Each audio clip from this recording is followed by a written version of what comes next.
ఆయనను నమ్మిన రోజు నుండి ఆయన నిన్ను నడిపించడం మొదలు పెడతాడు. ఆయనలో నువ్వు నిలిచున్న రోజు మొదలుకొని నీకు సహాయం చేయడం మొదలు పెడతాడు. అందుకనే కాగా ఎవడైనా క్రీస్తు యేసునందున్నాడో వాడు నూతన సృష్టి.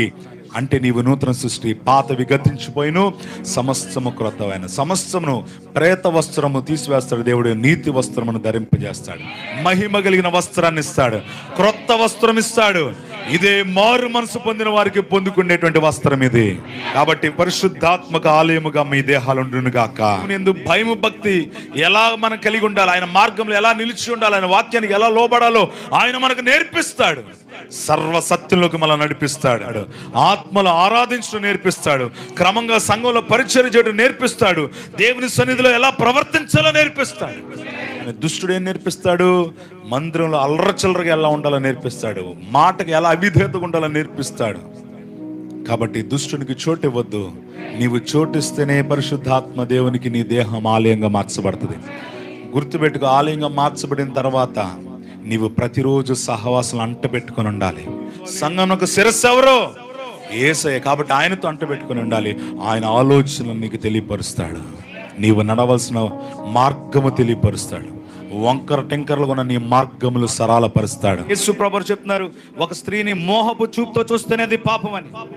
దుష్టుడు ఎప్పుడైతే నీ ఆత్మలోకి వస్తాడో ఖచ్చితంగా ప్రియమైన వాళ్ళ నీలో ఉండే కనపడే లక్షణం ఏంటంటే జారత్వం. చెప్పండి, ఏంటంట జారత్వం? అంటే తలంపుల్లోనే పాపం చేయటం. రోజు పాపం చేయడానికి ఎక్కడికి వెళ్ళక్కర్లా, నీ ముందున్నటువంటి సెల్ ఫోన్లే నేను పాపం చేయడానికి ప్రేరేపిస్తున్నాయి.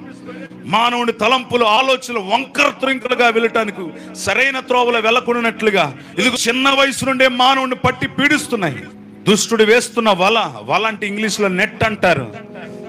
ఈ ఇంటర్నెట్ ద్వారా వలలో చిక్కుకున్నటువంటి మనుషుల్ని, వారి తలంపులను, వారి ఆత్మలను, వారి దేహాలను మరణం వైపు దేవునికి దూరంగా చేస్తున్నాడు దుష్టుడు. ప్రియమైన దేవుని బిడ్డలారా, ఏది చూడకూడదు అది చూసి ఇదిగో మనసులోనే, తలంపులోనే, కళ్ళతోనే వ్యభిచారం చేసే విధంగా జారత్వపు స్వభావంతో మనుషులు ఈడుస్తున్నాడు.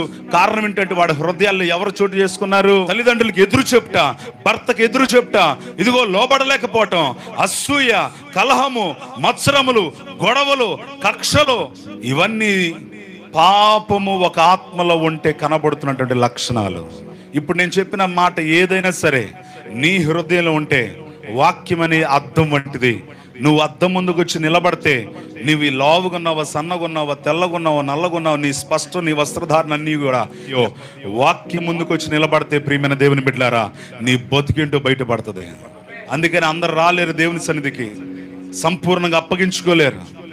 ఇది బలవంతం కాదు. ఇది బలవంతంగా ఒక వ్యక్తిని తీసుకెళ్లి బాప్తిజం ఇవ్వచ్చు, కానీ వాడు హృదయాన్ని మార్చలేము. బలవంతంగా చేతులు కట్టుకుని ఒకడు గుండె గీయొచ్చు, బుర్రను మార్చలేము. నీ హృదయంలో ఎవరికి చోటు ఉన్నది? నీ ఆత్మలో ఎవరికి చోటు ఉన్నది? నీ యవ్వన బిడ్డలు ఎవరికి చోటిస్తున్నారు? చాలా మంది తల్లిదండ్రులు గుళ్ళో ఉంటే పిల్లలు సినిమా హాల్లోను, క్లబ్బులోను, రోడ్ల మీదను, పనికిమాలిన చోట్ల, మురికి ప్రాంతాల్లో తిరుగులాడుతున్నారు.